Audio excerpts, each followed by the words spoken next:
चालू करो। Good morning all of you.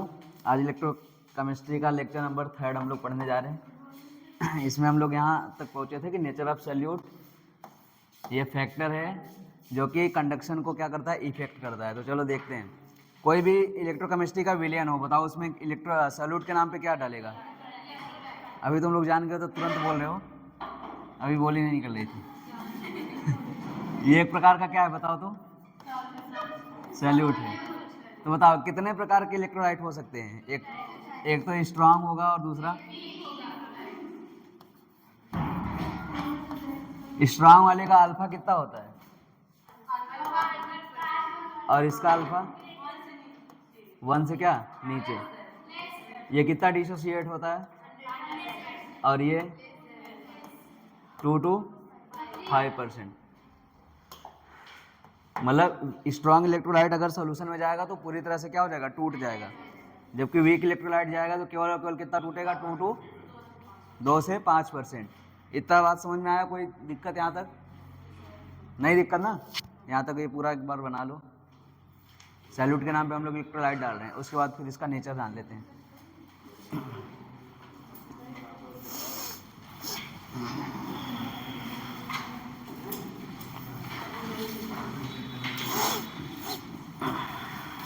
जल्दी चलो जल्दी।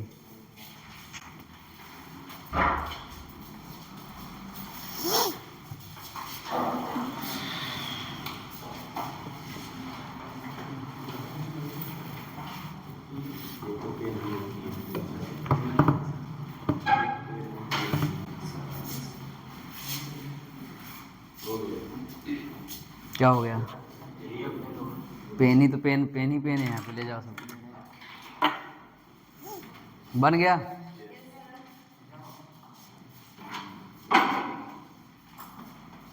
हाँ, एक बात और देख लो। कल 1 मिनट 18 सेकेंड के संघर्षों भरे गहन अध्ययन से पता चला कि जो हमारा फार्मूला था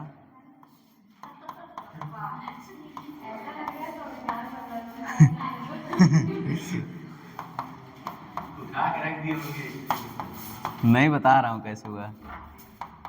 तो कितने टाइम का गहन अध्ययन किया हूँ मैं? 1 मिनट 18 सेकेंड के गहन अध्ययन के बाद और कम ही टाइम लगा था। ये तो थोड़ा सा कैलकुलेट करने में लग गया कि ये कैसे आया। ये किसमें था, सेंटीमीटर स्क्वायर, और ये किसमें था, मीटर स्क्वायर। साइमन था और क्या था, मोल इनवर्स। साइमन था और क्या था, मोल इनवर्स। ठीक, अब कैसे हुआ बदल के दिखाता हूँ। ठीक है, यहाँ पर हम वैल्यूम कितना लिए थे, 1 सेंटीमीटर क्यूब। इसको अगर मीटर में बदलते हैं तो वैल्यूम कितना हो जाएगा, 10⁻⁶ मीटर क्यूब। वहाँ पे वैल्यूम रखो, वैल्यूम रखते हैं। ठीक है, 1 सेंटीमीटर क्या क्यूब बटा m। यहाँ पर सेंटीमीटर को मीटर में बदलो तो कप्पा इंटू 1000 इंटू सेंटीमीटर को मीटर में 10⁻⁶ बटा, ये कटेगा कितना आएगा, -3, और ये नीचे आएगा तो ये बनेगा। वॉल्यूम से लेना है, हम लोग यूनिट से ले रहे हैं ना, यूनिट से चेंज नहीं करना है। किससे चेंज करना है, रियल फार्मूले में जाके जो वॉल्यूम दिया उसको चेंज करो। समझ रहे हो? जो एक जगह वॉल्यूम लिए थे 1 सेंटीमीटर क्यूबिक का, दूसरी जगह वॉल्यूम कितना ले लिए, 1 मीटर क्यूबिक का।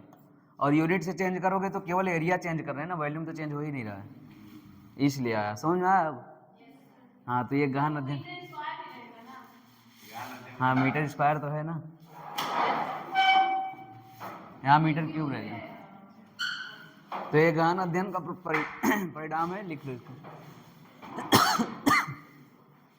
बना लो, उसके बाद मैं बोलता हूँ। पहला लिखो, स्ट्रांग इलेक्ट्रोलाइट।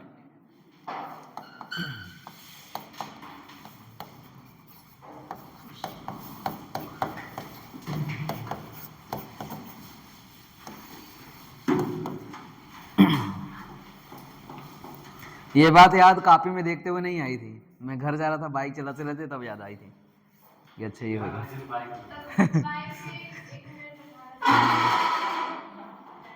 जो चीज डाउट रहता है ऐसे सोचते सोचते जाता हूँ ना, अचानक से हिट कर जाता है। जैसे अगर चेस खेल रहा हूँ ना तो थोड़ा सा टाइम मिला तो उसमें सोचता हूँ कि कौन सा बहुत तगड़ा। कहाँ जाएगा, क्या जाएगा?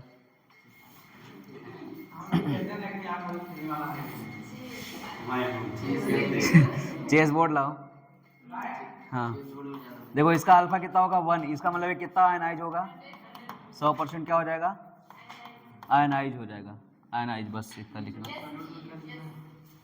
आयनाइज। ठीक, स्ट्रॉन्ग इलेक्ट्रोलाइट के बारे में लिखवा रहा हूँ, पहले इतना दो लिखो, 2 पॉइंट।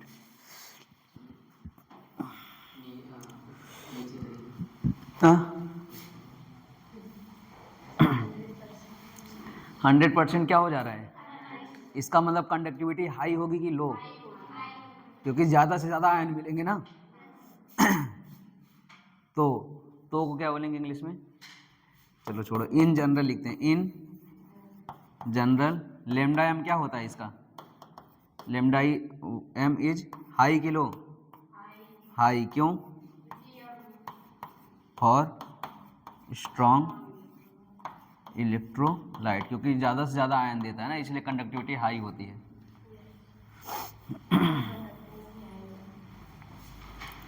मोलर कंडक्टेंस ही है। टोपा हो गया।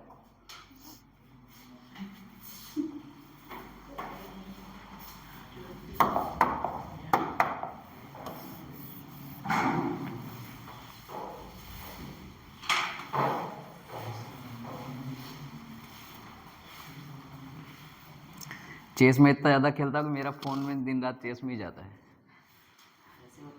हाँ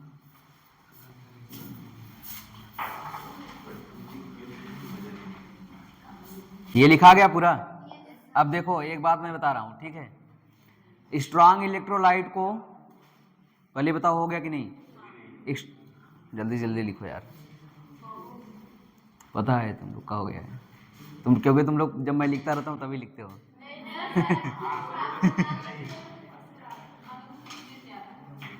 जब मैं समझाता हूँ तब लिखते हो, जब मैं लिखवाता हूँ तो समझते हो उसको। सुनो, स्ट्रांग इलेक्ट्रोलाइट है तो उसका टूटना 100% संभावित है, ठीक है? चाहे उसको 1 लीटर विलियन में घोलो, चाहे 1000 लीटर में। मतलब अगर विलियन को डाइल्यूट करते चले गए, क्या करते चले गए? डाइल्यूट करते चले गए, फिर भी स्ट्रांग इलेक्ट्रोलाइट पे कोई प्रभाव नहीं पड़ेगा, क्योंकि वो 1 लीटर में जाएगा फिर भी 100% टूटेगा, और 1000 लीटर में जाएगा फिर भी 100% टूटेगा। इसका मतलब लेमडा एम मोलर कंसंट्रेशन पे, कंसंट्रेशन का मतलब कोई सांद्रता दिया है, बराबर होता है किसके? Lambda m molar infinite concentration पे, इनफाइनाइट डाइल्यूशन पे, सॉरी। तो चाहे 1 लीटर विलियन में घोलो तब भी उतनी ही कंडक्टिविटी, चाहे 1000 लीटर विलियन में घोलो तब भी उतनी ही कंडक्टिविटी। ये लिख लो। ये कहाँ पर है? मोलर कंसंट्रेशन कहाँ पर? Eight infinite dilution, eight infinite. कैसे लिखा जाएगा यार इनफाइनाइट? डाइल्यूशन। और ये क्या है? Lambda m at n concentrated solution.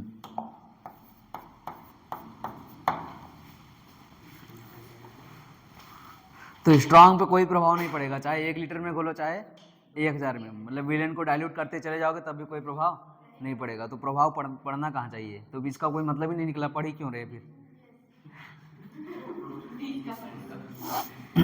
देखो एग्जैक्ट बराबर नहीं किया हूँ, लगभग में बराबर किया हूँ, तो यही प्रभाव पड़ेगा, अभी बताता हूँ।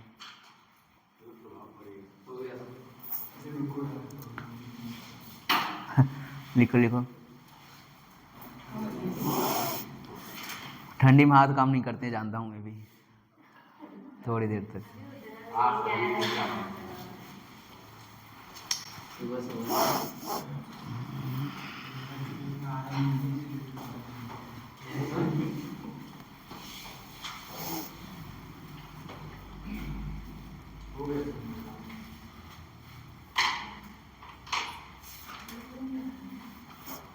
लिखो पॉइंट। हाँ स्ट्रॉन्ग इलेक्ट्रोलाइट में लिखो, on dilution of strong electrolyte, on dilution, मतलब स्ट्रॉन्ग इलेक्ट्रोलाइट को लगातार डाइल्यूट करते चले जाएंगे तब क्या होगा। On dilution of strong electrolyte, on dilution of strong electrolyte, conductance comma molar conductance, symbol लिखते चले जाओ, conductance comma molar conductance and equivalent conductance,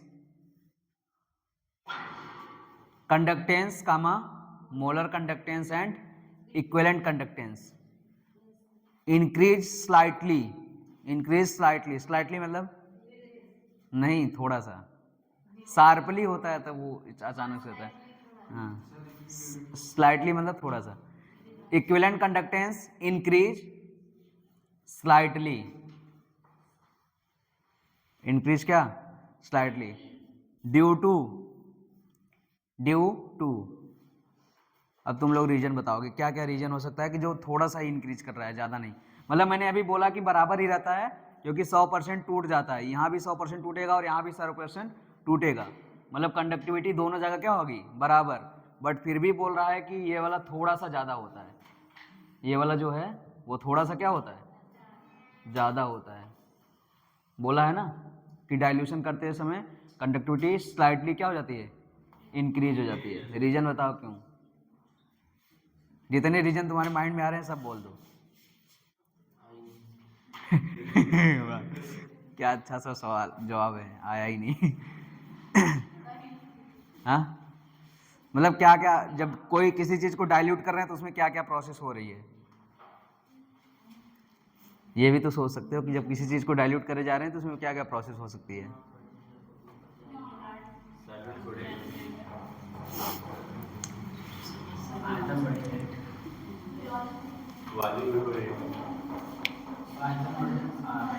अरे यार आयतन आयतन तो बढ़ ही रहा है, मेन चीज सोचे ना। जैसे अच्छा दो दो रूम पार्टनर एक साथ रूम में रह रहे हैं तो बहुत लगाव है, अगर दोनों अलग अलग रूम में रहने लगे तब क्या होगा।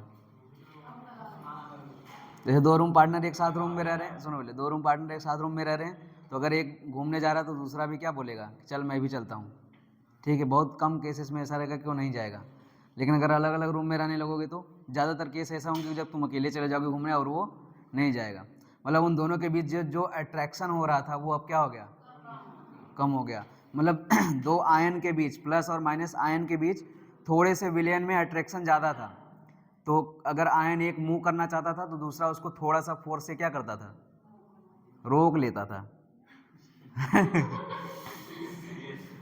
क्योंकि एक माइनस है, माइनस दूर जा रहा है, प्लस वाला उसको थोड़ा सा क्या करेगा रोकेगा, बट अगर हम उनके बीच का विलयन बढ़ा के उसकी दूरियां बढ़ा देते हैं तो इंटरआयनिक अट्रैक्शन जो था वो क्या हो जाएगा कम, और जब अट्रैक्शन कम हो गया खत्म नहीं कम हो गया तो दोनों आयन आपस में क्या हो गए फ्री हो गए, और फ्री हो गए इसका मतलब चलने के लिए क्या है आपस में फ्री है, तो कंडक्टिविटी क्या हो जाएगी बढ़ जाएगी। समझ में आया क्यों, रीजन आया कि नहीं समझ में। जैसे तुम लोग एक क्लास में हो तो भी एक लोग जाओगे छत पे कुछ देखने जहाज आया है तो सब लोग भागोगे, बट अगर अलग अलग रूम पे हो तो एक लोग गया तो तुमको थोड़ी पता है कि वो गया कहाँ नहीं। आ गया ना समझ में, जब विलयन बढ़ेगा उसका आयतन बढ़ेगा तो उनके बीच का जो अट्रैक्शन लग रहा है वो क्या हो जाएगा कम हो जाएगा, इसलिए कंडक्टिविटी थोड़ी सी बढ़ जाएगी, स्लाइटली लिखा है ठीक है। हाँ तो लिखो due to decrease in due to decrease in inter-ionic attraction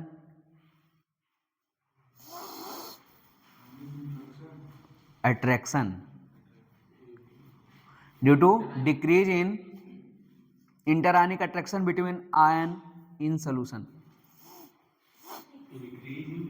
decrease भैया अट्रैक्शन बढ़ जाएगा तब तो दिक्कत हो जाएगा। Due to decrease in interionic attraction between ion in solution, between ion in solution, हो गया। अभी तक का कोई डाउट, क्या डाउट है बोलो। ड्यू टू डिक्रीज,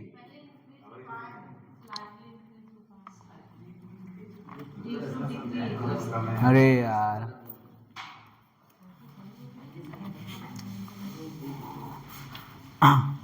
लेकिन जब डाइल्यूट करते हैं ना तो ये इसको क्या बोला जाता है बताओ? कप्पा क्या होता है? कंडक्टिविटी होती है ना, ये क्या हो जाती है? घट जाती है। ये क्या हो जाती है? बताओ क्यों? बहुत बढ़िया रीजन है, अच्छा सा रीजन है। कंडक्टिविटी घट क्यों रही है?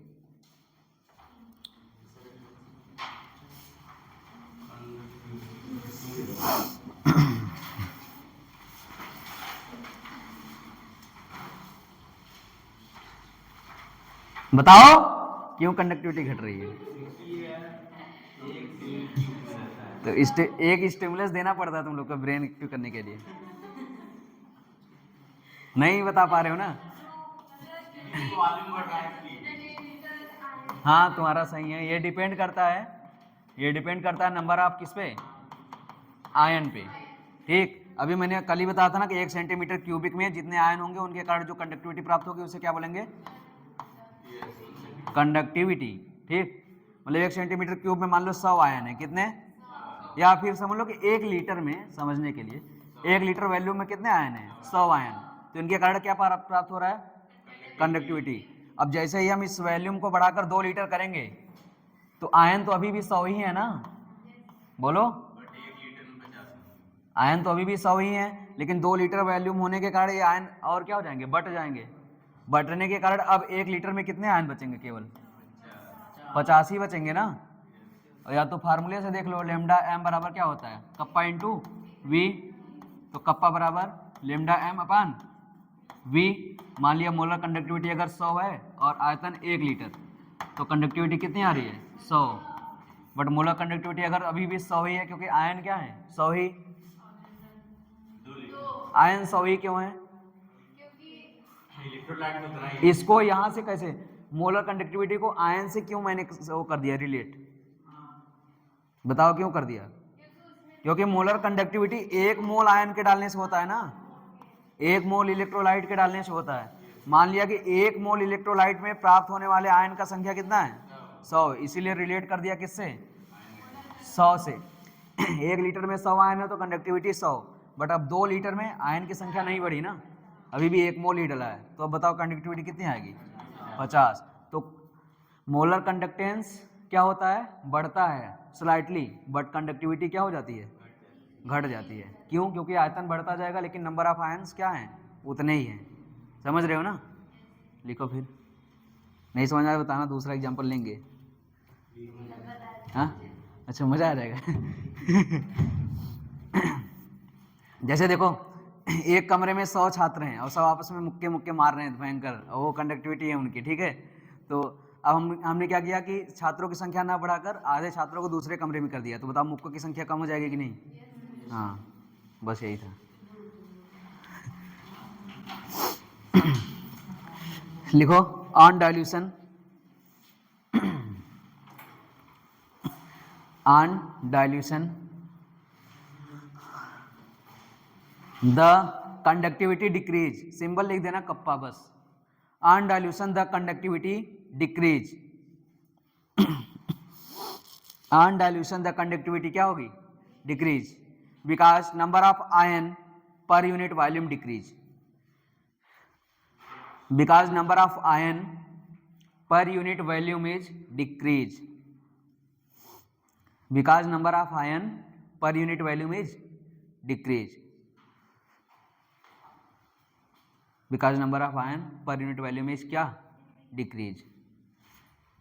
देखो अभी भी नंबर ऑफ आयन 100 ही हैं। पहले 1 यूनिट वॉल्यूम में कितने आयन हुआ करते थे? 100। अब 2 यूनिट वॉल्यूम में कितने आयन हो गए? 100। तो 1 यूनिट में कितने बचे? 50। इसलिए कंडक्टिविटी क्या हो गई? घट गई। कोई डाउट? इसका एक्सप्लेनेशन अगर लिखना हो तो तुम लोग लिख सकते हो सिंपली सा, कि पहले 1 लीटर में कितने आयन हुआ करते थे? 100 आयन। तो मान लिया मोलर कंडक्टिविटी कितनी थी? 100 थी। कितनी थी? 100। तो बताओ कंडक्टिविटी कप्पा बराबर क्या होगा? 100 बटा 1 बराबर 100।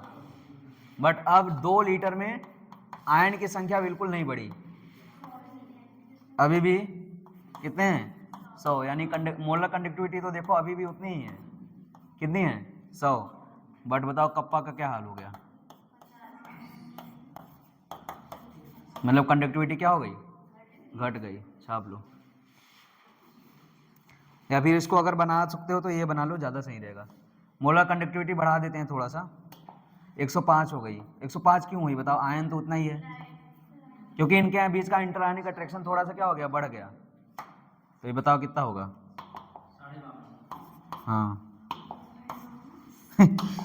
52.5। इसका मतलब मोलर कंडक्टिविटी क्या हो, सॉरी कंडक्टिविटी क्या हो गई, डिक्रीज। आया समझ?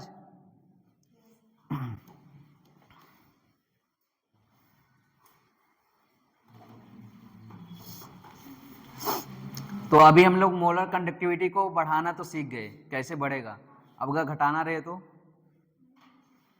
कंसंट्रेशन क्या कर देंगे, हाई कर देंगे। और जब हाई कर देंगे तो मोलर कंडक्टिविटी क्या हो जाएगी, घट जाएगी। और एक इसका रूल है, डीवे हैकल ऑन्सगर इक्वेशन। हाँ बोले छाप दो, छापो छापो।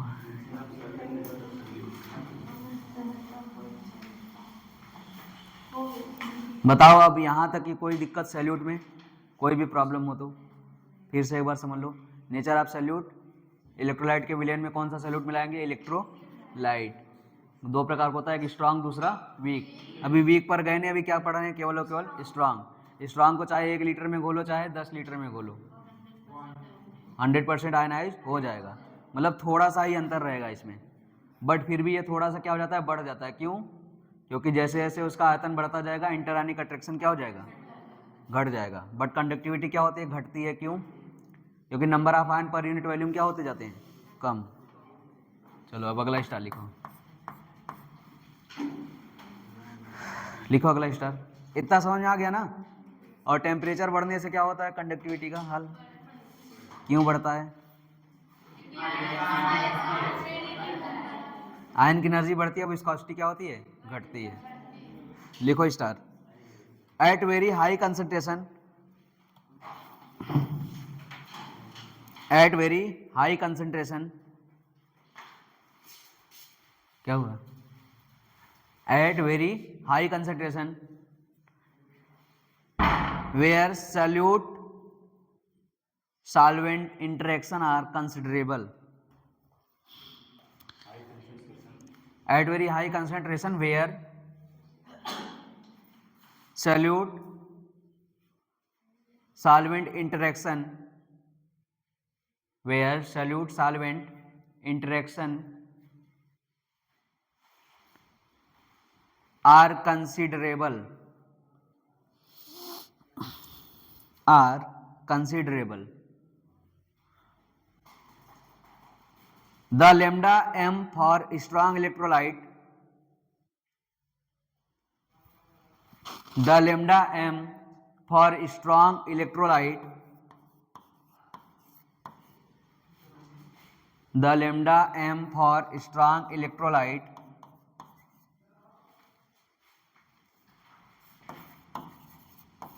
is decreased, is decreased and given by ये लिखा है बोर्ड पे, लिख लो, डी बाई हैकेल ऑन्सगर इक्वेशन। और इक्वेशन होता है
नेचर। आपके बाद क्या बोल रहे थे तुम बताओ, सैल्यूट की सॉल्वेंट? हाँ सॉल्वेंट है। आता है नहीं, किटर किटर बोलते रहते हैं।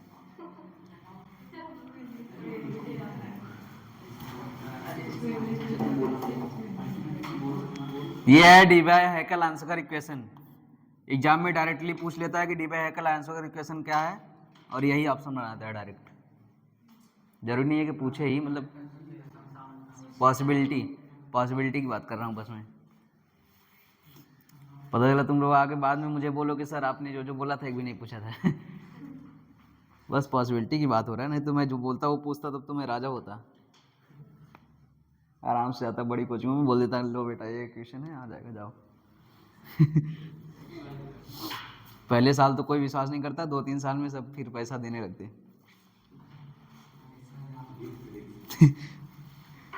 हाँ, नहीं ऐसा दिमाग हो जाए कि हर एक एग्जाम का प्रिडिक्शन कर लूँ, राजा हो जाऊंगा तब तो। IAS PCS सब जितने भी एग्जाम होते हैं सब कर लो।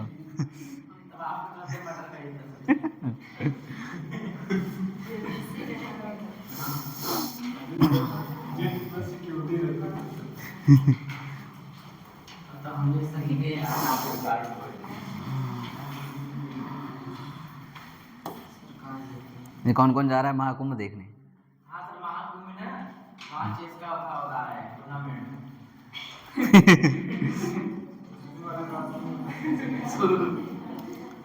कौन कौन चेस खेलता है पहले हाथ उठाओ। बस तब जाने दो, चेस की बात ही मत करो।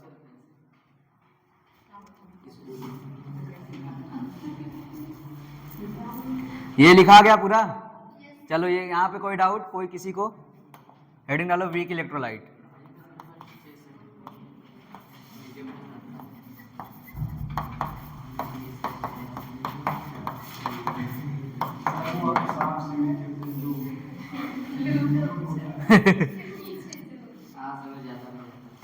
अब तुम लोग ये बताओ पहले कि फिजिक्स में क्या चल रहा है?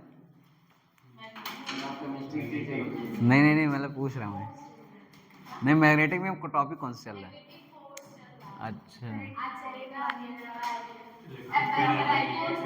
हाँ, F बराबर IBL साइन थीटा।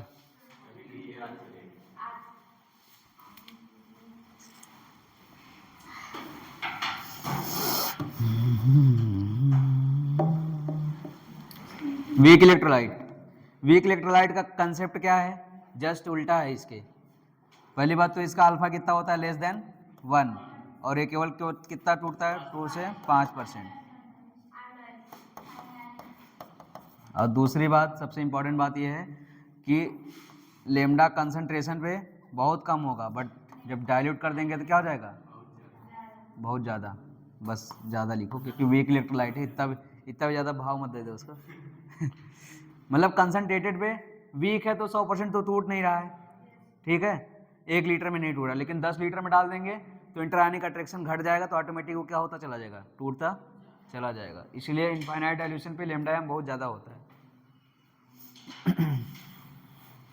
दे ही देते हैं भाव, हमें क्या करना है। तो जब वो कंसनट्रेटेड होता है तो टूट नहीं पाता है, क्योंकि वीक इलेक्ट्रोलाइट है, लेकिन जैसे जैसे उसको डाइल्यूट करते जाते हैं वैसे वैसे वो टूटता चला जाता है, तो उसका भाव बहुत ज़्यादा बढ़ जाता है। आया समझ? अब एक बात बताओ, अल्फा 1 से कम है, अल्फा डिपेंड करता है कंसंट्रेशन अपॉन इन्फाइनिटी पे। तो देखो अल्फा बराबर lambda m concentration upon lambda M infinite, तो ऊपर वाला कम और नीचे वाला ज़्यादा, तो ऑटोमेटिक अल्फा क्या आएगा? 1 से कम आएगा। इस फार्मूले में कोई डाउट ही नहीं करना है, हमेशा 1 से कम लाना है, तो ऊपर वाला क्या होना चाहिए? कम, और नीचे वाला ज़्यादा।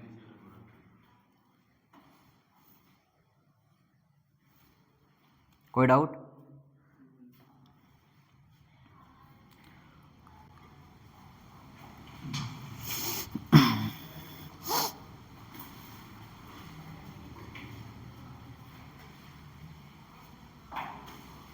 अच्छा, नाम जस्ट उल्टा पड़ा है ना, जो पूरी तरह से टूट जा रहा है उसको स्ट्रांग रखे हैं, और जो देरी में टूट रहा है, थोड़ा थोड़ा टूट रहा है, उसको वीक रखे हैं, जबकि उसका स्ट्रांग होना चाहिए था।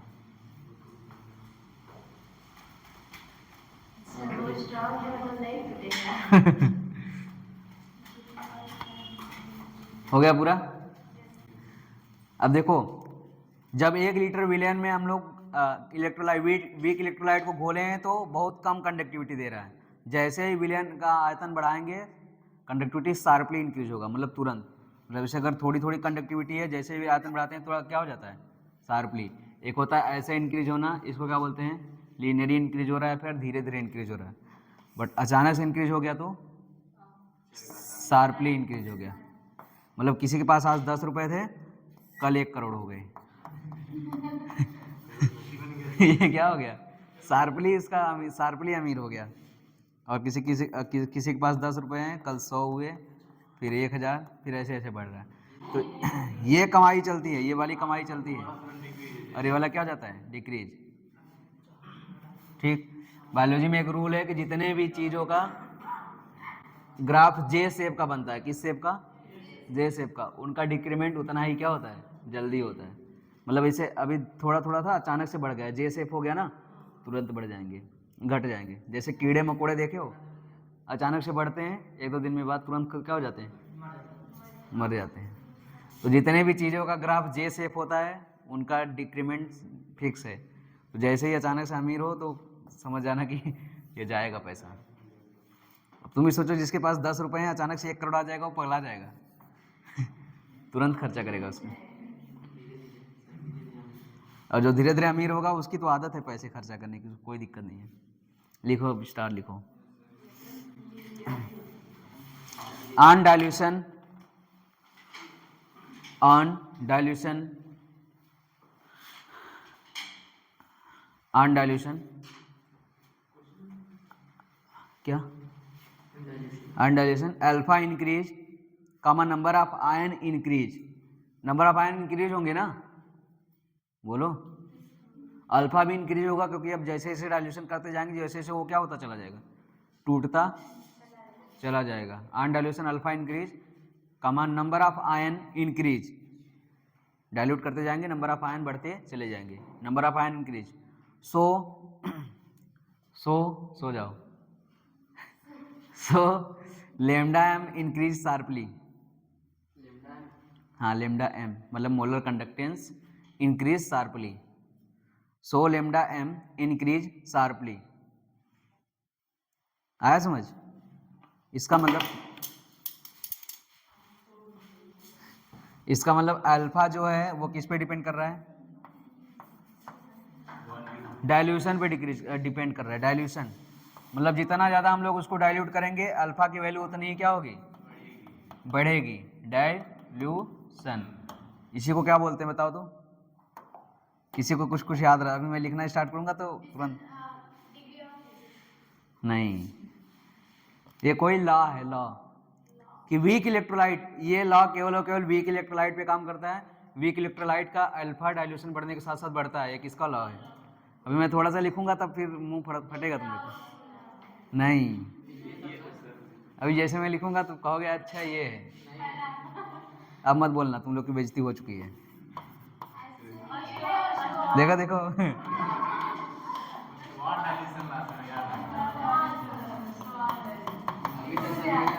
अभी तक नहीं आ रहा था क्या? लिख लो। वो स्टॉल डाइल्यूशन लॉ किसके लिए दिया जाता है? वीक इलेक्ट्रोलाइट के लिए। और वो क्या कहता है कि जैसे जैसे डाइल्यूशन बढ़ाओगे अल्फा क्या होगा, बढ़ेगा। अल्फा क्या होता है, डिग्री ऑफ डिसोसिएशन। वो बढ़ता जाएगा तो नंबर ऑफ आयन भी क्या होता जाएगा, बढ़ता जाएगा। चले जाते हैं मुँह उठा के पढ़ने।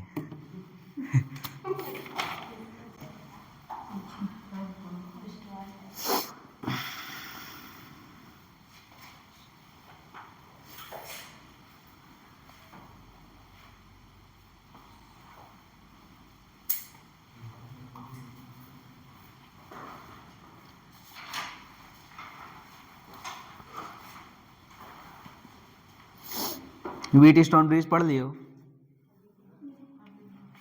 इलेक्ट्रोस्टैट खत्म हो गया, व्हीटस्टोन ब्रिज नहीं पढ़े अभी तक? अच्छा, भी कैपेसिटर नहीं हुआ है, उसके पहले मैग्नेट हो रहा है।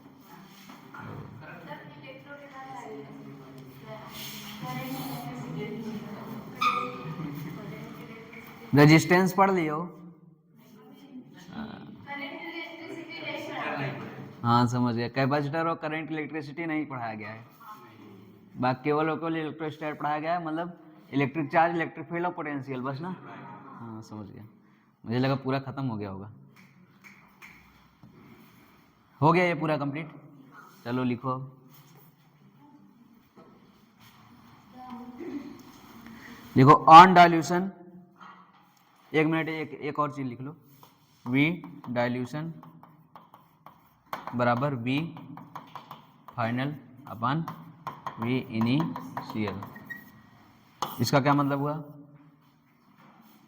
कि इनिशियली जो वॉल्यूम था और फाइनली जो वॉल्यूम था, उन दोनों को अगर कर देंगे तो क्या आ जाएगा, डाइल्यूशन।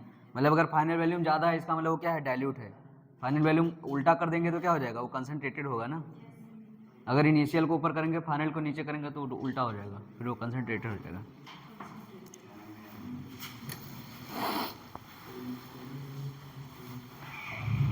चलो मैं एक लाइन बोल रहा हूँ, लिखो फटाफट, उसके बाद एक ग्राफ बनाएंगे, हो गया ख़त्म। नहीं यार, चैप्टर तो अभी शुरू हुआ है, उसके बाद कोलराउस का नियम है, उसके बाद फिर सवालों के वो हैं, पहाड़ हैं, फिर इलेक्ट्रोकेमिकल सेल। इलेक्ट्रोकेमिकल सेल में तुम लोग को अलग ही फील आएगा, मज़ा आएगा एकदम। फिर उसके बाद इलेक्ट्रोकेमिकल सीरीज है, उसके बाद फिर क्या है लास्ट में, product of electrolysis, electroplating. Electroplating तो बता ही दिया हूँ, लास्ट में फैराडे लॉ। फैराडे लॉ के बाद ख़त्म। फैराडे के 2 लॉ हैं, ठीक, बताइए एक क्या वाह यार, क्या होता है, बात होता है तुम में। फैराडे के 2 लॉ हैं, कौन कौन से, फर्स्ट और सेकंड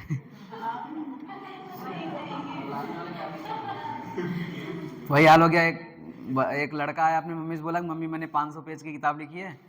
फिर बोला कि पहले पेज में लिखा है कि एक राजा घोड़े से जंगल गया, लास्ट पेज में लिखा है कि घोड़ा जंगल में पहुंच गया तो बीच में क्या लिखा, तबक तबक तबक तबक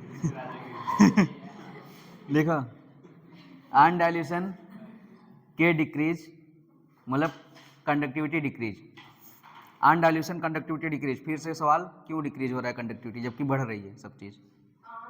ऑन डाइल्यूशन कंडक्टिविटी डिक्रीज, जब मोलर कंडक्टेंस बढ़ रही है तो कंडक्टिविटी क्यों डिक्रीज हो रही है, क्योंकि एक तो पहले से ही आयन कम थे, ऊपर से डाइल्यूट करने पे और दूर दूर हो गए, यानी पर यूनिट वॉल्यूम में जो आयन था वो क्या हो गया, बहुत ज़्यादा कम। तो ऑन डाइल्यूशन कंडक्टिविटी क्या हो गई, decrease, because effect of dilution is, because effect of dilution is,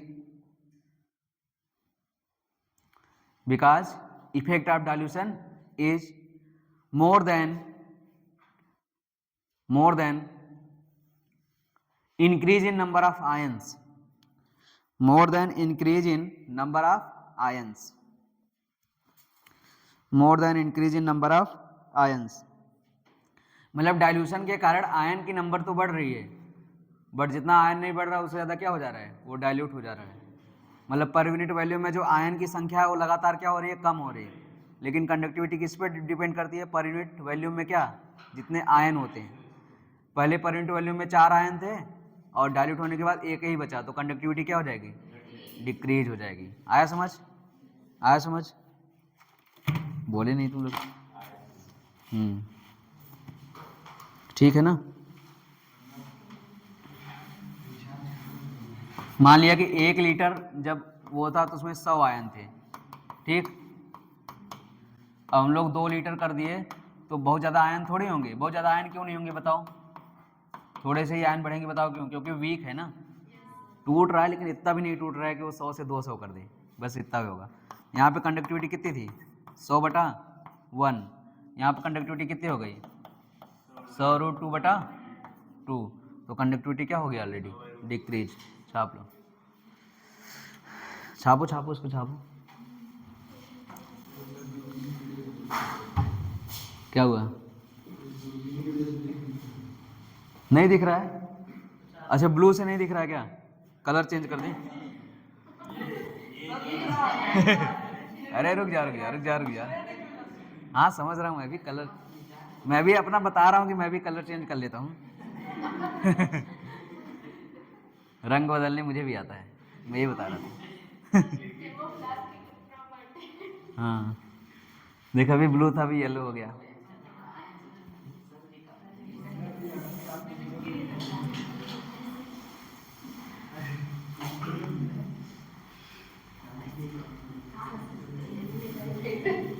तो मतलब 2 महीने में तुम लोग को बिल्कुल याद नहीं आई थी मेरी?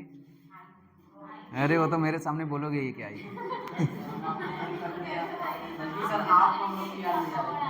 अगर याद आई तो तब चलेगा। सर आप बोलिए। नहीं नहीं बोले थे। जूनियरों को कॉलेज लाइफ की अलग ही मस्ती है यार, क्या ही बताएं अब। कोचिंग लाइफ में कोचिंग लाइफ से ज़्यादा कॉलेज लाइफ की अलग ही बात है।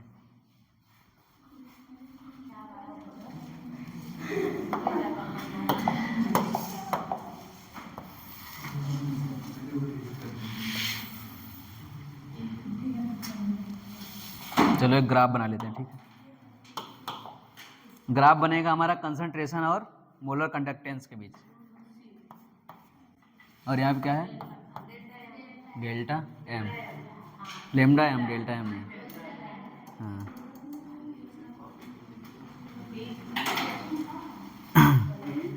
एक हम लोग लेंगे स्ट्रांग, एक माइल्ड, माइल्ड का मतलब बीच वाला, ठीक है। लेमडा एम, लेमडा इनफाइनाइट से लेते हैं। देखो 3 प्रकार के इलेक्ट्रोलाइट लेंगे, बताओ ये धीरे धीरे इसकी कंडक्टिविटी बढ़ रही है, यानी कैसा इलेक्ट्रोलाइट होगा? स्ट्रांग में लिख लेते हैं फॉर्मूला KCl, कैसा है? स्ट्रांग। एक बार देख लेते हैं KCl स्ट्रांग है ना। हाँ। अब ये थोड़ा सा धीरे भी बढ़ रहा है और थोड़ा सा भी बढ़ रहा है, तो ये माइल्ड वाला है। CaOH का वोल्टेज माइल्ड है, ठीक है।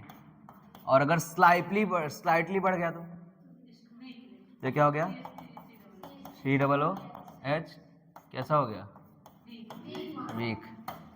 कंफ्यूज मत होना कि अगर तेजी से बढ़ रहा है इसका मतलब स्ट्रांग है, वो वीक है, और धीरे धीरे बढ़ रहा है तो स्ट्रांग है। बना लो ग्राफ। मुझे यार गिरूंगा नहीं टेंशन।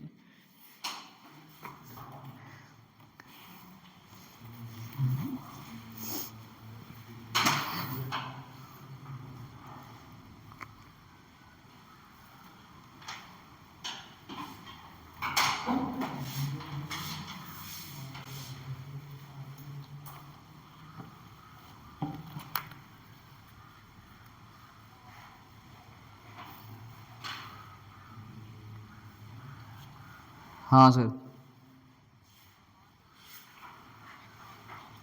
हाँ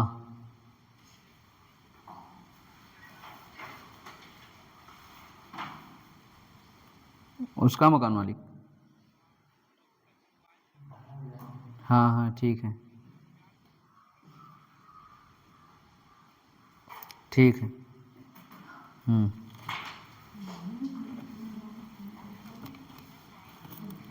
ठीक है। विशाल तुम्हारा मकान मालिक आ रहा है, किराया देना उसको। फोन से आ रहा है, सोच लो। हाँ अभी ये तो नहीं पता, 3-4 दिन से ट्राई कर रहा है, तुम लोग कॉल नहीं उठा रहे हो क्या?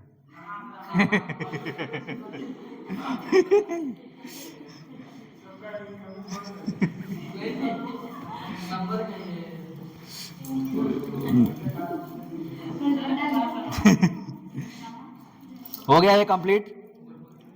कोई डाउट यहाँ तक? कोई डाउट है क्या यार? चलो अब व्हीट स्टोन ब्रिज नहीं पढ़े हो, हेडिंग डालो कोलराउस लॉ। डाल लोगे ना हेडिंग, कोलराउस।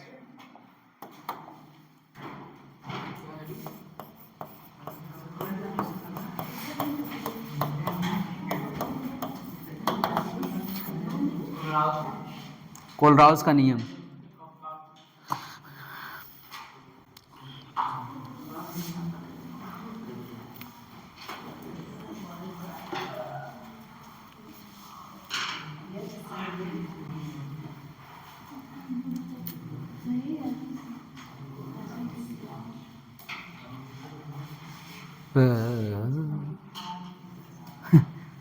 हो गया।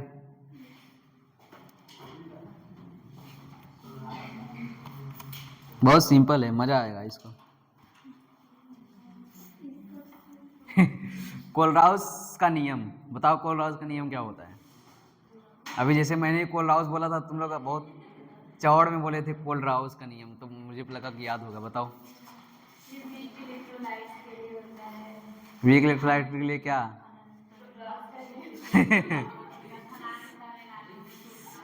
देखो, कोलराउस के नियम की सहायता से, कोलराउस के नियम में ये बताया गया है कि हम वीक इलेक्ट्रोलाइट का मोलर कंडक्टेंस निकालेंगे किस पे? इनफाइनाइट डाइल्यूशन पे। किस पे?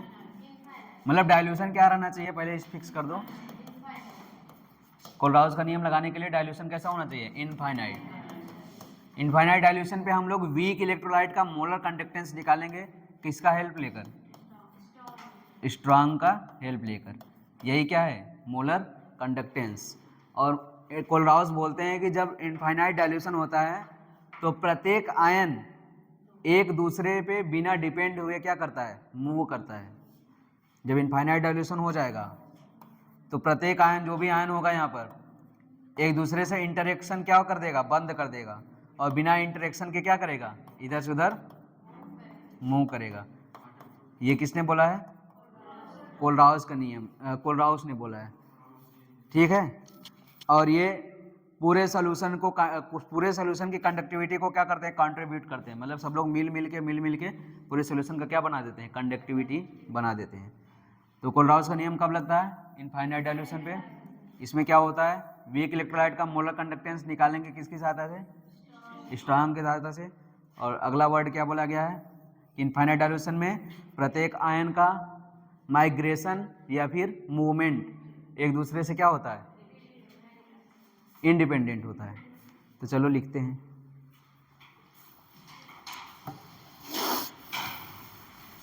अभी ये लॉ नहीं है, अभी ये बस उन्होंने स्टेटमेंट दिया है कि ये किस पे देखेंगे हम लोग। पहले बताओ, कोलराउस का नियम किस डाइल्यूशन पे?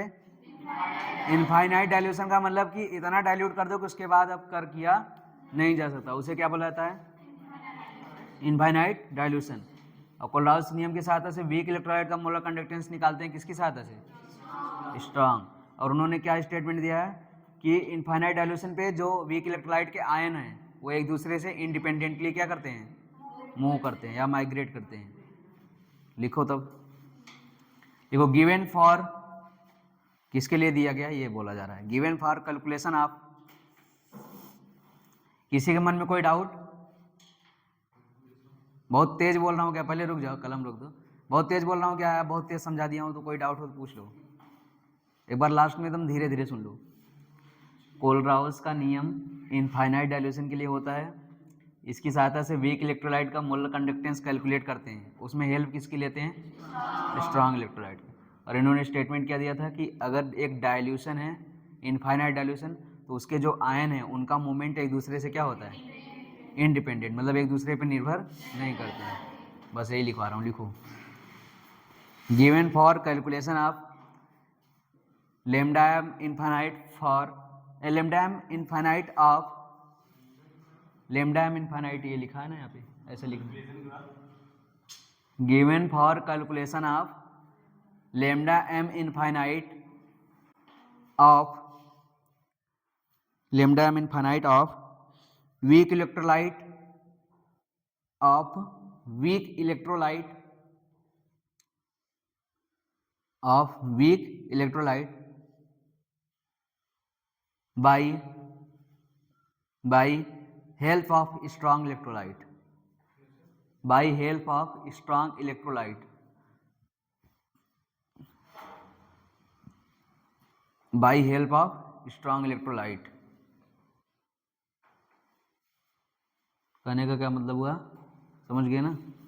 अब अगला स्टार लिखो, next star.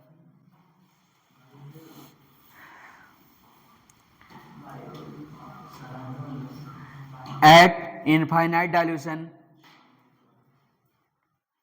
at infinite dilution,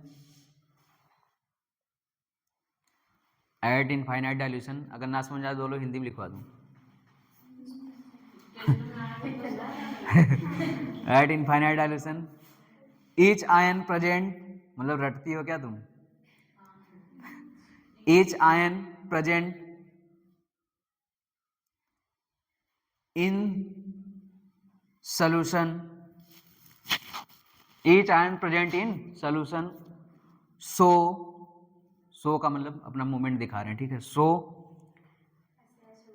so its independent migration, so its independent migration irrespective to present of other ions,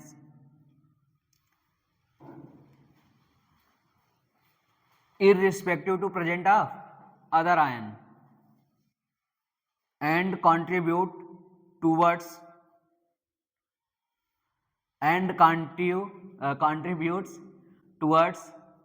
total conductance of solution, and contributes towards total conductance of solution, and contributes towards total conductance of solution। समझ में आया? Kohlrausch का नियम किस dilution पे होगा? बोलो एक बार फुल एनर्जी के साथ, इनफाइनाइट डायल्यूशन के। इसमें क्या करते हैं, इस नियम में वीक इलेक्ट्रोलाइट का मोलर कंडक्टिविटी पता करते हैं किसकी हेल्प से? और इन्होंने स्टेटमेंट क्या दिया कि इंडिपेंडेंटली मूव करते हैं और टोटल कंडक्टेंस यानी टोटल चालकता में क्या करते हैं? कंट्रीब्यूट का मतलब योगदान देते हैं। आया समझ? एक दूसरे पे निर्भर ना होकर मूव करेंगे और चालकता में क्या देंगे? योगदान देंगे। तो ये हो गया नॉर्मली उनकी थ्योरी क्या थी। अब लिखते हैं उनका लॉ क्या था। उनके दो लॉ हैं, एक लॉ के दो लॉ हैं, मतलब एक लॉ के दो स्टेटमेंट हैं। स्टेटमेंट फर्स्ट लिखते हैं, लॉ में स्टेटमेंट फर्स्ट लिखो।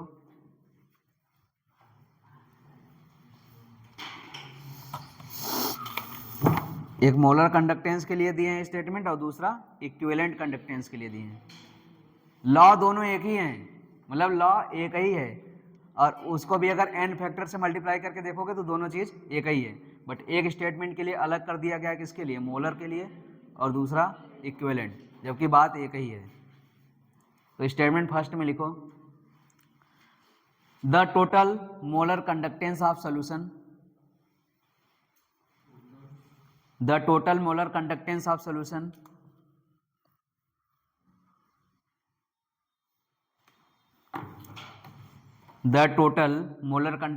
solution at infinite dilution, the total molar conductance of solution at infinite dilution is given by the total molar conductance of solution at infinite dilution is given by stoichiometric sum. समझते हो stoichiometric सम? नहीं समझते? Stoichiometric सम chemistry की बात है, भी समझा रहा हूं। Stoichiometric sum of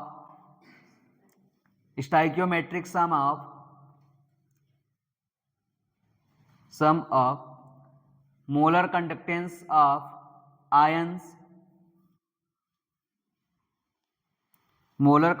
of ions, present in solution, molar conductance of ions present in solution, present in क्या? solution। स्टाइकियोमेट्री क्या होता है? केमिस्ट्री में ही बोला जाता है कि जब कोई क्या लिखा रहता है, जब कोई भी अभिक्रिया या कोई भी रिएक्शन को बैलेंस किया जाता है, तो बैलेंसिंग में जो उसके जस्ट सामने नंबर्स होता है उसे क्या बोलते हैं? स्टाइकियोमेट्री। हिंदी में क्या बोलते हैं? रस समीकरण। हाँ। जैसे अगर NaCl को हम लोग तोड़ते हैं, Na+Cl-, तो बताओ यहाँ एक लिखा है ना, यही क्या है? स्टाइकियोमेट्री। अगर हम लोग और क्या तोड़ दें बताओ? H2SO4 को अगर तोड़ रहे हैं, 2H + SO4 -2, दो ही तो लिखा है। तो बताओ ये दो क्या है? स्टाइकियोमेट्रिक। और यहाँ एक क्या है? स्टाइक्योमेट्रिक। उसी प्रकार स्टेटमेंट में चलते हैं। अगर ए एक्स और बी वाई है तो इसको तोड़ो तो क्या बनेगा, X A Y plus Y B x minus. तो बताओ यहाँ के लिए स्टाइक्योमेट्रिक क्या है? और किसका स्टाइक्योमेट्रिक जोड़ना है? आयंस का ना, तो आयंस भी लेने पड़ेंगे। तो अगर हम लोग लेते हैं लेमडा एम, कितने डाइल्यूशन पे बोलो? इनफाइनाइट डाइल्यूशन पे। क्या यौगिक क्या है? ए एक्स बी वाई। तो अगर इसको हम लोग तोड़ दिए तो क्या होगा बताओ? पहले स्टाइक्योमेट्रिक क्या लिखेंगे? एक्स, फिर लेमडा एम इनफाइनाइट, कौन सा आयन है? ए वाई प्लस, कोष्टक में कर देते हैं अच्छा लगेगा, प्लस स्टाइक्योमेट्रिक सम करना है ना, सम का मतलब plus y lambda M infinite B x minus. बताओ ये कर लोगे कि नहीं? कोई भी एक कंपाउंड दे दूं तो कर लोगे कि नहीं? अभी रुक जाओ, कोई भी कंपाउंड देता हूँ, एक करके दिखाना। बिल्कुल सिंपल। जैसे अगर NaCl के लिए करना है तो क्या करेंगे? देखो, अगर NaCl के लिए करना है तो क्या करेंगे? इनफाइनाइट डाइल्यूशन पे क्या ले लिए? NaCl। और इसका बोला जा रहा है कि तुम तोड़ दो, मोलर कंडक्टेंस निकाल दो, तो क्या करेंगे? लेमडा एम 1 नहीं लिखेंगे, sodium plus lambda m Cl minus. बस यही करना है और कुछ नहीं करना है। और यही डायरेक्ट आता है क्वेश्चन में, बोल देगा ये यौगिक है, इसका मोलर कंडक्टेंस निकालो अलग अलग से, तो आयन लिखने पड़ेंगे। तो ये आयन ऑप्शन के रूप में आएंगे तुमको, बस और कुछ नहीं करना है, छाप लो।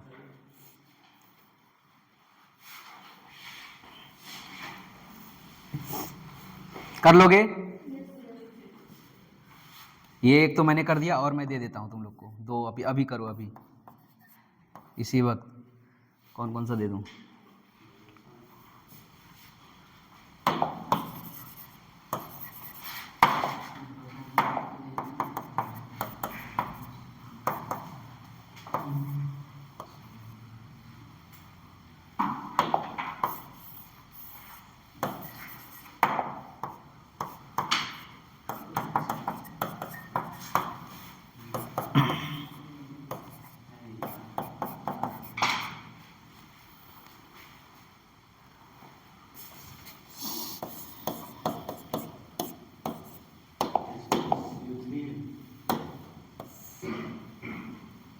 कौन सा? हाँ H2CO3।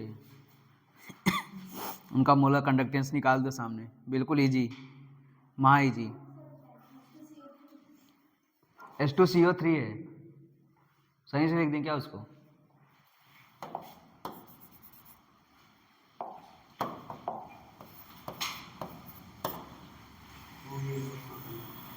हो गया होगा। स्टाइक्योमेट्रिक ध्यान रखना, उसका सम होना चाहिए बस। जैसे यहाँ पे पहला स्टाइक्योमेट्रिक रहेगा तो बताओ क्या आएगा? 2 आएगा ना। ये रिएक्शन नहीं हो रहा है, इसको इक्वल में लिखना, ठीक है? यहाँ भी बताओ पहले वाले में क्या लिखे हो? अभी बोला हूँ कि स्टाइक्योमेट्रिक ध्यान रखना।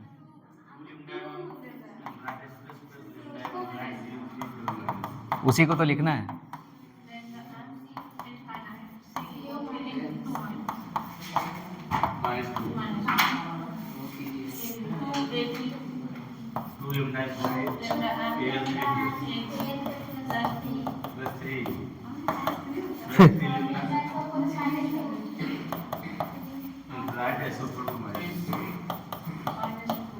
बताओ इजी है कि नहीं?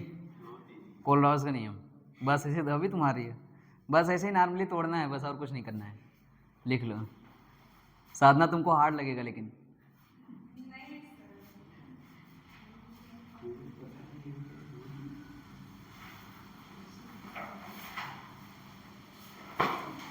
छाप लो जल्दी से। स्टेटमेंट फर्स्ट कंप्लीट हो गया। एक्सरसाइज का मैं ग्रुप में तुम लोग को दे दूंगा, 1 से 12 नंबर तक क्वेश्चन करना है। बताओ किसके? मेरे पास केवल बॉयज का ग्रुप है। नहीं। हाँ ठीक है।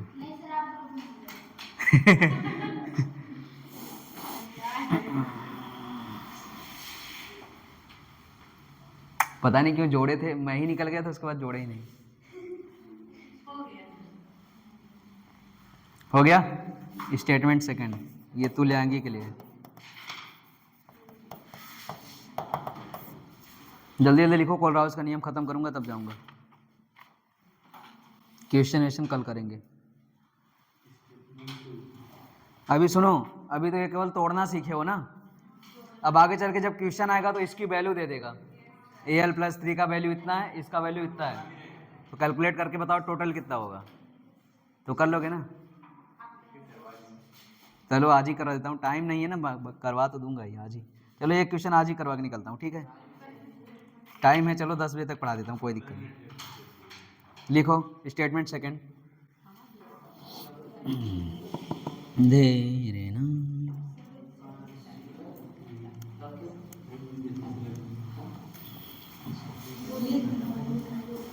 एक मिनट।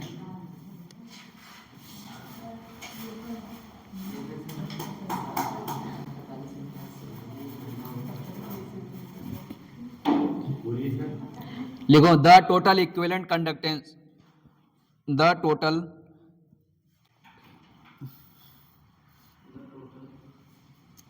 नहीं है मेरे पास the total equivalent conductance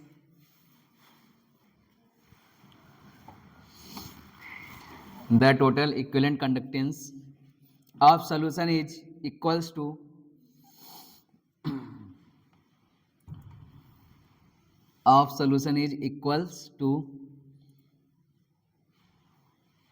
simple sum of, मतलब इसमें स्टोइकियोमेट्रिक नहीं देखना है, बस सिंपली सम कर देना है, कोई भी संख्या रहे उससे मतलब नहीं हमको। सिंपल सम ऑफ, बताओ क्यों नहीं मतलब है, क्योंकि सब n फैक्टर में एडजस्ट होगा, हाँ सब वहीं एडजस्ट होगा। Simple sum of lambda equivalent, क्योंकि जब n फैक्टर को बटे में रखेंगे ना तो वो सब आपस में कट के बैलेंस हो जाएगा।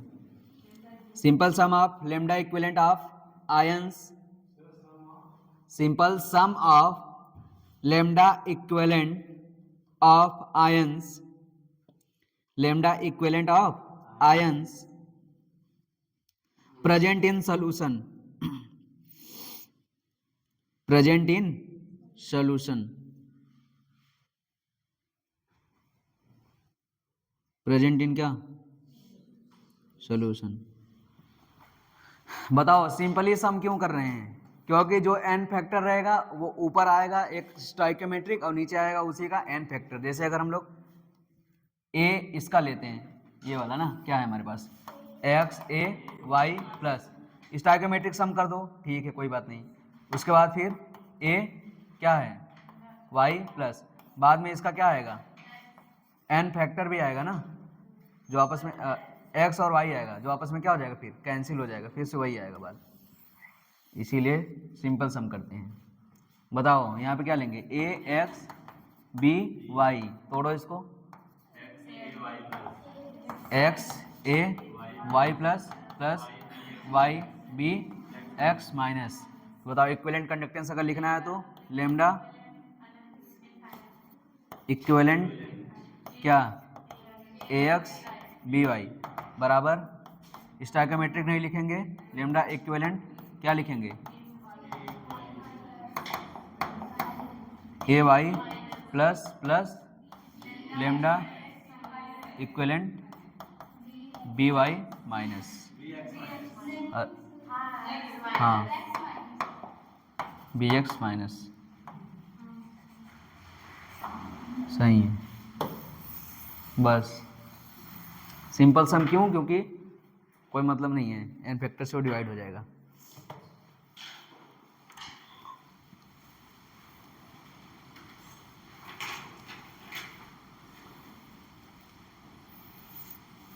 कोलराज के नियम पे भी सवाल वाल आते रहते हैं कभी कभी, एक क्वेश्चन दो क्वेश्चन, ज़्यादातर तो एक ही क्वेश्चन आएगा नीट के एग्जाम में।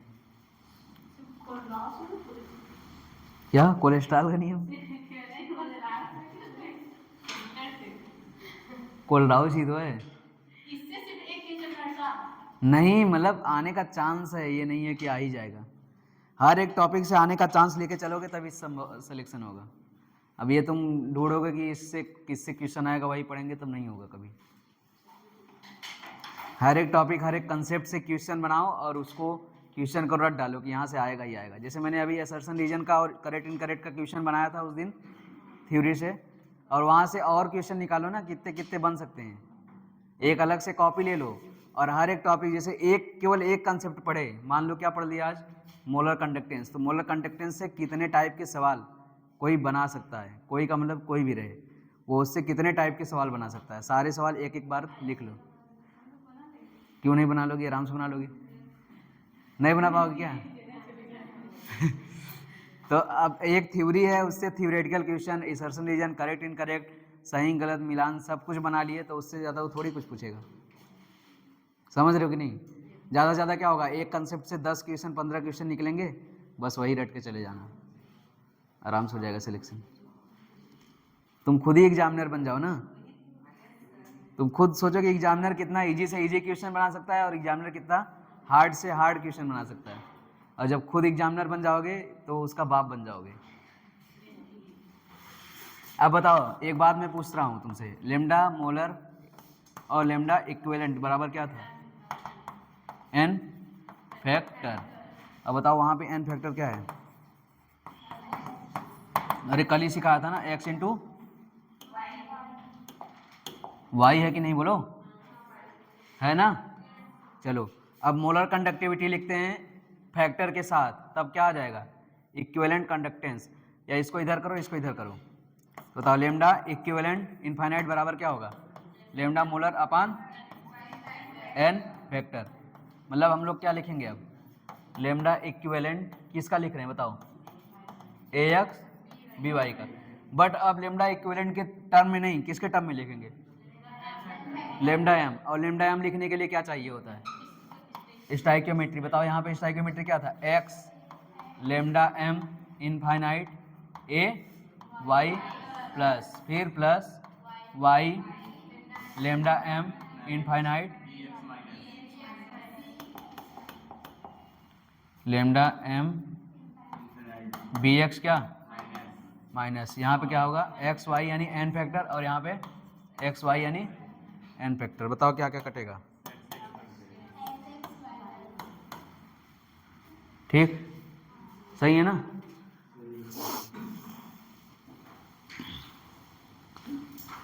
नहीं नहीं सही है। हाँ, जिसका जिसका वो ले रहे हैं ना, बस उसी का वो रखेंगे एन फैक्टर। यहाँ पे इसको बदल देते हैं, अरे रुके रहो यार, यहाँ पे इसको बदल देते हैं। बताओ इसको अगर मोलर के रूप में लिखना रहेगा तो कैसे लिखेंगे? ये इक्विवेलेंट को मोलर के रूप में लिखना रहेगा तो लेमडा इनफाइनाइट मोलर क्या ए एक्स बी वाई। बताओ मोलर लिख दिया, अब क्या लिखना पड़ेगा? एक्स वाई, यहाँ पे एक्स यहाँ पे वाई, ये कट गया ये कट गया, ठीक। इसीलिए देखो दोनों कट गए ना, तो इसीलिए डायरेक्टली सम कर देते हैं। तो बताओ lambda molar infinite A x B Y upon X Y बराबर इधर क्या आया? लेमडा एम इनफाइनाइट ए Y plus plus lambda M infinite B x minus, ये मोलर के रूप में हो गया। छाप लो।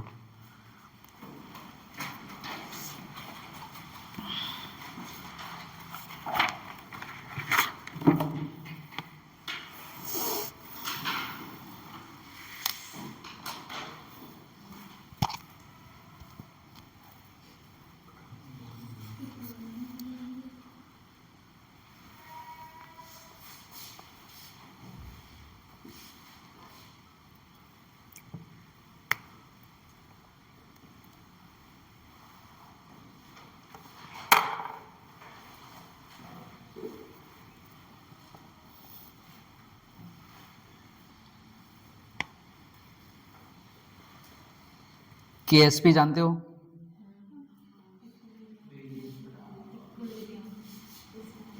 उसको भी स्टाइकोमेट्रिक में बुरा करके वो निकालते हैं ना, केएसपी को स्टाइकोमेट्री में गुणा कर देते हैं, बाद में उसका जो आयन होता है उसका घात बना के कंप्लीटली मल्टीप्लाई कर देते हैं, तो केएसपी आ जाता है।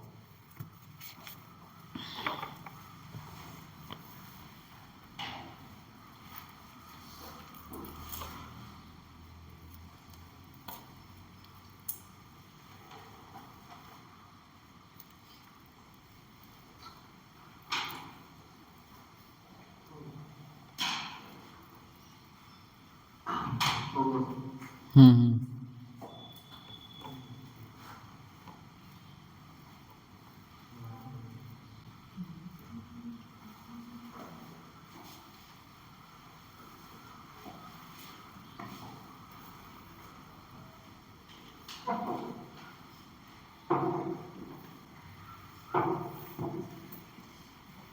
चलो अब क्वेश्चन करते हैं, क्वेश्चन लिखो, हो गया हो तो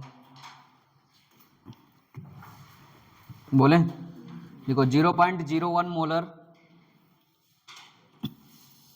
0.01 मोलर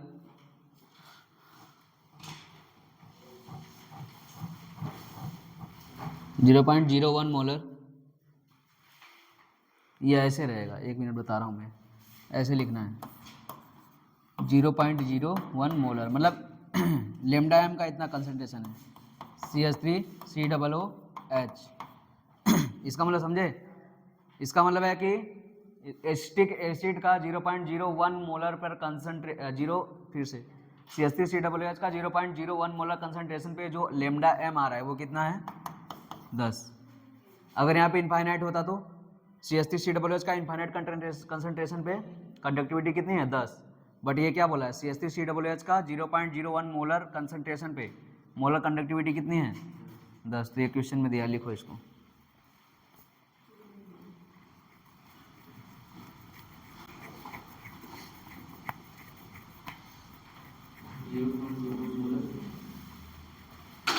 बराबर 10। एक फार्मूला लिख लेना, अभी मैंने लिखवाया भी था, अल्फा बराबर lambda m concentration upon lambda m. इस सवाल के लिए जरूरी है, हिंट है ये।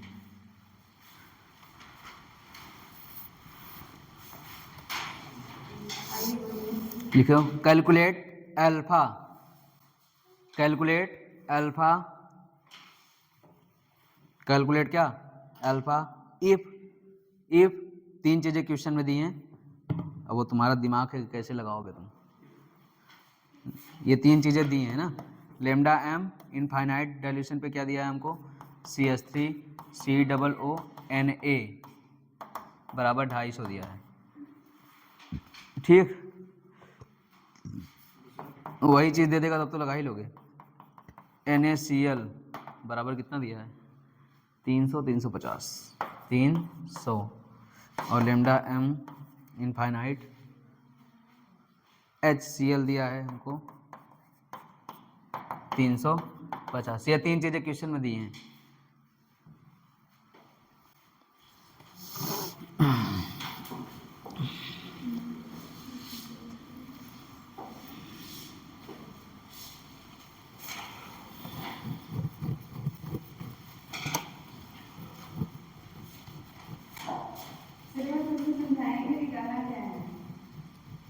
समझा रहा हूँ। जैसे अगर बोल दिया जाए लेमडा एम इनफाइनाइट ए, मतलब कंपाउंड ए का मोलर कंडक्टेंस हमको x दिया है कितने डाइल्यूशन पे, उसी प्रकार कंपाउंड CH3COOH का मोलर कंडक्टेंस 10 दिया है कितने डाइल्यूशन पे, 0.01 मोलर पे। ये और हमसे पूछ क्या रहा है, अल्फा पूछ रहा है, अल्फा मतलब ये वाला फार्मूला, ठीक है। अल्फा पूछ रहा है और हमको लेमडा एम निकालने के लिए बस 3 चीज़ें दिया हैं, CH3COONA बराबर 250 दिया है, NaCl बराबर 300 और HCl बराबर 350। तो बताओ कैसे लगाओगे। तो सबसे पहले CH3COOH का वो करो, कोलराउस के नियम से तोड़ो, उसके बाद फिर वैल्यू रखो।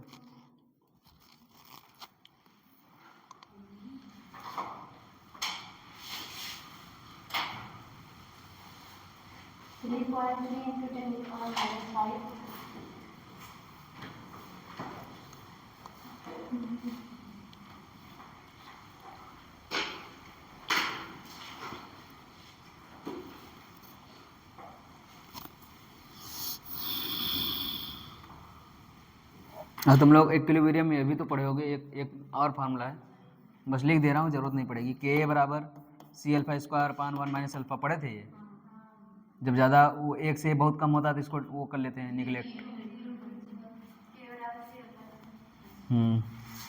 फिजिकल केमिस्ट्री तोड़े, पहले तोड़ लिए कि नहीं, चलो पहले तोड़ते हैं।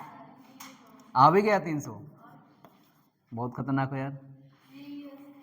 कितने पे निकालना है? इनफाइनाइट पे पहले निकालते हैं। CH3COOH, तोड़ो इसको। लेमडा m इनफाइनाइट क्या टूटेगा? CH3COO माइनस टूटेगा, फिर प्लस लेमडा m इनफाइनाइट क्या टूटेगा? H plus. अब इनकी क्या रखनी है? वैल्यू, बट वैल्यू इनके रूप में नहीं दी है, वैल्यू ऐसे दी है। तो देखो पहले वैल्यू क्या करेंगे? 250, यानी CH3COO Na का Na भी बाद में निकाल देंगे, ठीक है। उसके बाद फिर H प्लस भी चाहिए ना, तो इसको भी जोड़ो, कितना आएगा? 350। अब हमारे पास एक्स्ट्रा क्या क्या आया? रुके रहो, रुक जाओ यार। CH3COO Na की वैल्यू रख दी है, CH3COO माइनस का वैल्यू मिल जाएगा। H प्लस का वैल्यू चाहिए तो HCl का वैल्यू रख दिया। अब एक्स्ट्रा क्या क्या है इसमें? यहाँ पर सोडियम एक्स्ट्रा है और यहाँ पर Cl माइनस, तो इन दोनों को जोड़ेंगे तो NaCl, यानी NaCl वाला क्या कर दो? घटा दो। तो यहाँ पे होगा NaCl, ये कट जाएंगे आपस में, घटाने पे क्या आएगा? 300। ठीक, अब हमसे क्या पूछा है? अल्फा। एक मिनट रुको। हाँ हाँ बोलिए। हाँ हाँ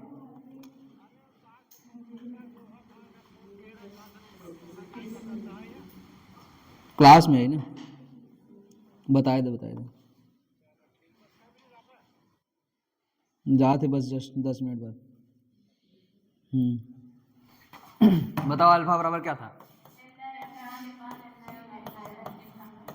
कंसंट्रेशन कितना दिया है? बताओ 0.01 पे कितना दिया है वैल्यू? 10, और यहाँ पे कितना दिया है? 300, कितना आएगा? नहीं निकालना, बस 1/30 रख। आया इस टाइप का क्वेश्चन समझ में आया? यहाँ कंफ्यूजन हो रहा है क्या? यहाँ का एक बार फिर से देख लो। हमको CH3COO माइनस की वैल्यू चाहिए, बट हमको क्वेश्चन में दिया क्या है? CH3COO Na, तो तुम वही वैल्यू रख दो, बाद में सोडियम वाला वैल्यू क्या कर देंगे? उसमें से घटा देंगे। फिर हमको H प्लस की वैल्यू चाहिए, बट हमको दिया क्या है? HCl, तो वही वैल्यू रख दो, बाद में Cl की वैल्यू हटा देंगे। अब इसमें एक्स्ट्रा क्या है? सोडियम एक्स्ट्रा है, और यहाँ पे एक्स्ट्रा क्या है? Cl एक्स्ट्रा है, तो इनकी वैल्यू को क्या करना है? घटाना है। तो इनकी वैल्यू को घटाने के लिए NaCl का क्या कर देंगे? माइनस, तो सोडियम भी निकल जाएगा और Cl भी निकल जाएगा, तो वैल्यू कितनी आएगी? 300। अल्फा पूछ रहा है तो कंसंट्रेशन बटा इनफाइनाइट। कंसंट्रेशन के लिए क्वेश्चन में कितना दिया है? 10, और इनफाइनाइट का भी निकला कितना? 300, तो वैल्यू कितनी आएगी? 1/30। चलो क्लास को एंड करते हैं यहीं पे, ठीक है ना? Bye, good night. ये माइक तुम्हारा बोया वाला है।